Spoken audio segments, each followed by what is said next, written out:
Hi, I'm Krishna Vamsi. మీకు అందరికీ తెలుసు, నేను ఒక యూపీఎస్సీ ఆస్పిరెంట్.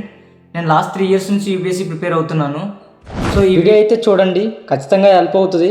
మీరు కూడా నెక్స్ట్ ఇయర్ ఇన్ కేస్ మీరు బిగినర్ అయితే నెక్స్ట్ ఇయర్ మీరు కూడా ఇలాంటి బీసీ వెల్ఫేర్ సంబంధించి స్కీమ్స్ ఏమైనా ఉంటే ఫ్రీ యూపీఎస్సీ కోచింగ్ సంబంధించి మీకు ఏమైనా యూజ్ అవుతుంది అనమాట ఫ్యూచర్లో. సో ఈ వీడియో చూడండి, ఎలా వెళ్ళని ఏంటి అనేది నేను చూపిస్తాను. అంటే కొద్ది కష్టం కూడా ఉంటుందండి. ఒక 1 day బిఫోర్ ఎలా చదువుతాం ఏంటి అనేది.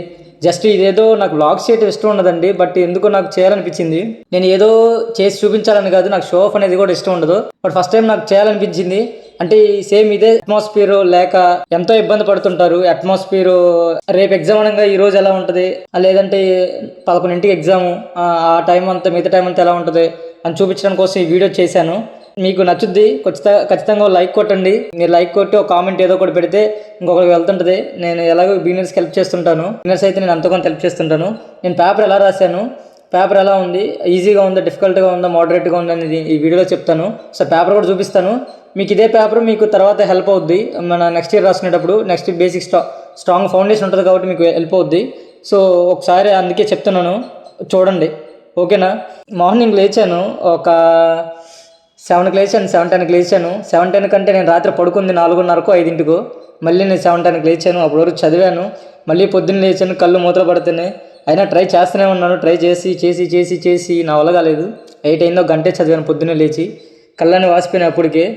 ఇక చదివి ఇంకేదోలా అనిపించింది. ఆ తర్వాత ఏం చేశాను, ఆపేసి హాట్ వాటర్ స్నానం చేసి ఇక నా సైకిల్ ఇది. నా సైకిల్ చూసారు ఎలా ఉందో. టిఫిన్కి వెళ్ళి అలా రోడ్డు ఎక్కాను. ఒక్క బస్సు రాదు. ఇలాంటి టైంలో అనిపిస్తుంటుంది అనమాట, మనకి ఏదైనా బండి ఉంటే బాగుండు. అంటే ఒక బండి లేని కష్టం ఎలా అనిపిస్తుందో ఈ సీన్ చూసినప్పుడు అర్థమైపోద్ది. ఒక బస్సు రాదు, ఒక ఏమి రావు, ఎంతసేపు ఎండలో నిల్చోవాలి. ఎప్పుడో 9కి బయలుదేరితే నాకు ఒక్క బస్సు వస్తుంది అనమాట. ఇప్పుడు ఆ బస్సులోకి ఎక్కంలోనే ఏం చేయాలో అర్థం కాలేదు. బస్సు అయితే రన్నింగ్లో ఉన్నప్పుడే జంప్ చేశాను, అందుకే వీడియో అవుతుంది. ఇక రికార్డ్ చేయడానికి ట్రై చేశాను. చిన్నగా వెళ్ళాను. అక్కడికి వెళ్ళేసరికి నేను ఇక్కడ 9:10కో అలా బయలుదేరేసాను. అక్కడికి వెళ్ళేసరికి పావుదక్కు కాదు, 10:20, 10:25 అయిపోయింది. అప్పటికి అక్కడికి వెళ్ళిన తర్వాత ఎవరెవరినో లిఫ్ట్లో అడుగుతున్నాను. మళ్ళీ అక్కడికి వెళ్ళిన తర్వాత ఆటోలు బస్సులు లేవు. మళ్ళీ ఆటోలు బస్సులు అది ఇదని అడుగుతూనే ఉన్నాను, ఎవరు లిఫ్ట్లు ఇవ్వట్లేదు. సరే అని ఒక ఆయన్ని అడిగాను. ఆయన వెంటనే ఇచ్చేశారు లిఫ్ట్.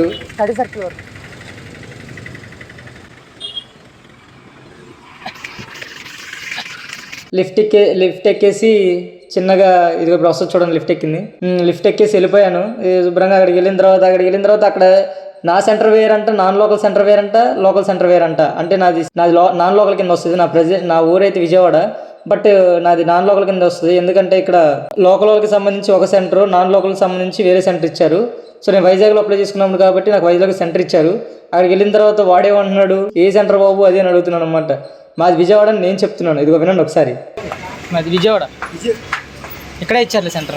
నాకు ఇక్కడే ఇచ్చారు సెంటర్. ఎక్కడ ఎక్కడది?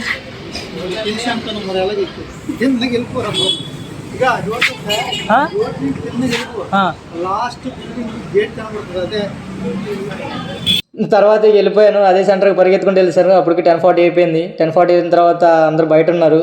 ఇక బయట ఆ అట్మాస్ఫియర్ ఒకసారి క్యాప్చర్ చేస్తాను, చూడండి ఎలా ఉంటుందో. ప్రజెంట్ అంత జనాలు కూడా ఎక్కువ లేరు, మనం ఊహించుకున్నంత ఇదిగా లేదు. జనాలు లేరు, వచ్చారు ఓకే, బట్ అంత బాగా ఏం రాలేదు. ఇది అట్మాస్ఫియర్ ఎలా ఉందో చూడండి.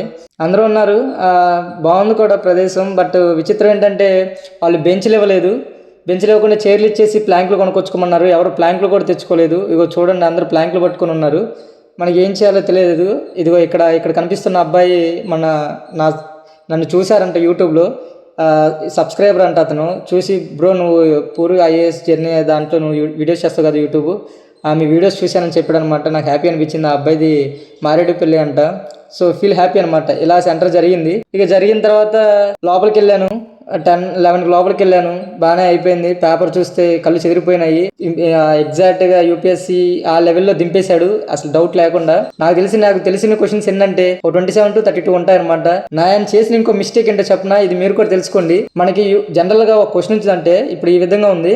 యూపీఎస్సీలో వచ్చే క్వశ్చన్లు ఎలా ఉంటాయంటే, ఏ అనేది లెఫ్ట్లో ఉంటుంది ఆప్షను, బి అనేది రైట్లో ఉంటుంది. కానీ ఇక్కడ ఏం చేశాడంటే ఏ అనేది వాడు లెఫ్ట్లో వచ్చేసి బి అనేది లెఫ్ట్ డౌన్లో ఇచ్చేసాడు అనమాట. నేనేం చేశాను, మైండ్లో ఒకటే ఫిక్స్ అయిపోయాను, అన్ని ఆప్షన్స్ అదే ఆర్డర్లో ఉంటాయి అనుకొని నేనేం చేశాను, మార్క్ చేసేసుకున్నాను. కానీ ఓఎంఆర్లో పెట్టేటప్పుడు బీకి సికి పెట్టా, సికి డీకి పెట్టాను. అక్కడ దెబ్బేసింది అనమాట. అలా ఒక 20-15 క్వశ్చన్స్ పోయే ఉంటాయి దాదాపుగా. ఒకవేళ నేను ఏదైనా రీజన్తో నేను కనుక క్వాలిఫై అవ్వలేదంటే నాకు దెబ్బేసింది అనమాట. ఇంకో విచిత్రం ఏంటంటే 100 క్వశ్చన్స్లో ఒక మైనస్ పాయింట్ ఏంటంటే వాడు నెగిటివ్ పెట్టలేదు. నెగిటివ్ పెట్టకపోతే ఎవరికి అదృష్టం ఎలా ఉంటుందో తెలియదు. కష్టపడి చదివినోడు ఒకేలా ఉంటాడు, చదవనోడు ఒకేలా ఉంటాడు. అది బ్యాడ్ లక్ అనిపించింది. బట్ క్వశ్చన్ ఆఫ్ స్టాండర్డ్ అనేది ఎగ్జాక్ట్గా దింపేశాడు. ఎగ్జాక్ట్గా అలాగే ఉంది. అసలు నేను ఆశ్చర్యపోయాను, నా కళ్ళు చెదిరిపోయాను అనమాట. ఆల్రెడీ నేను నైట్ నిద్రపోలేదు, అంత చదివాను. బట్ ఏం చేయాలో నాకు అర్థం కాలేదు. సరే చేశాను, పాలిటీ చేశాను. పాలిటీకి వచ్చేసరికి 9 క్వశ్చన్సే వచ్చాయి. ఎకానమీ బాగుంది, తర్వాత జియోగ్రఫీ బాగానే ఉంది. అసలు హిస్టరీ మీద ఎక్కువ క్వశ్చన్స్ ఉండవు అనుకుని హిస్టరీ మీద ఎక్కువ క్వశ్చన్స్ ఉన్నాయి. కరెంట్ అఫైర్స్ మీద ఒక 4-3 ఉన్నాయి. తర్వాత పేరు క్వశ్చన్స్ అడిగేశాడు. మొన్న 2024 ఫిలిమ్స్లోనే నేను రాసినప్పుడు పేరు క్వశ్చన్స్ అనేది 3-4 కంటే ఎక్కువ. ఈసారి వీడి దీంట్లో 7-8 అడిగేశాడు అనమాట పేరు క్వశ్చన్లో. అవి చూసి షాక్ అయిపోయాను. అమ్మ, పేపర్ ఏంటి ఎంత ఇదిగా ఉంది, అసలు ఏపీపీఎస్ఎల్ సెట్ చేశారా లేదంటే యూపీఎస్ఎల్ సెట్ చేశారా అనిపించింది నాకు పేపర్ని చూస్తే. సో మైండ్ పోయిందనమాట నాకు పేపర్ చూస్తే. సో ఒకసారి పేపర్ చూడండి, మీకు కూడా హెల్ప్ అవుతుంటుంది. ఇది ఎందుకు చెప్తున్నా అంటే వీడియో కూడా ఈ టైప్ ఆఫ్ అట్మాస్ఫియర్ అనేది మన ఈ వీడియోలో ఎందుకు చేసి చూపిస్తున్నానంటే ఇదే టైంలో మీరు హడావుడి పడకుండా, నేను 2024 మన ఫిలిమ్స్ రాసేటప్పుడు నాకు టైం కుదరకపోవడం వల్ల, టైం మేనేజ్మెంట్ చేసుకోలేకపోవడం వల్ల ఫిలిమ్స్ పోయింది. నాకు సబ్జెక్ట్ రాకపోవడం వల్ల కాదు, ఇంకేదో వల్ల కాదు, మెయిన్ నా టైం మేనేజ్మెంట్ లేకపోవడం వల్ల. అంటే ఏది ముందు తెచ్చుకోవాలి, ఎక్కడికి వెళ్ళాలి, ఏ టైంలో దిగాలి, అందుకోసం ఒకసారి నేను చేసిన ఎగ్జామ్కి వెళ్ళే ఒక మోడ్ అనేది నేను క్రియేట్ చేసి వీడియోలైజ్ చేసి ఇప్పుడు మీకు చూపిస్తున్నాను. అంతే, అంతమించి నా ఇంటెన్షన్స్ ఇదే. ఈ వ్లాగ్స్ అవన్నీ నాకు ఇష్టం ఉండదు. చాలామంది చేస్తారు యూపీఎస్సీ వ్లాగ్స్ అని, నాకు ఇష్టం ఉండదు. ఏదో హెల్ప్ అవుద్ది, మీకు కూడా చూసిస్తారని ఒక ఇదితో చేస్తున్నాను. నెక్స్ట్ వీడియోస్ మన యూపీఎస్సీ రిలేటెడ్ ప్రిపరేషన్ మీద వీడియోస్ చేస్తుంటాను. ఇంతవరకు చూసారంటే మీరు కూడా అంత క్యూరియాసిటీతో ఉన్నారు. Thank you so much. Keep grinding, don't give up. Okay, thank you so much.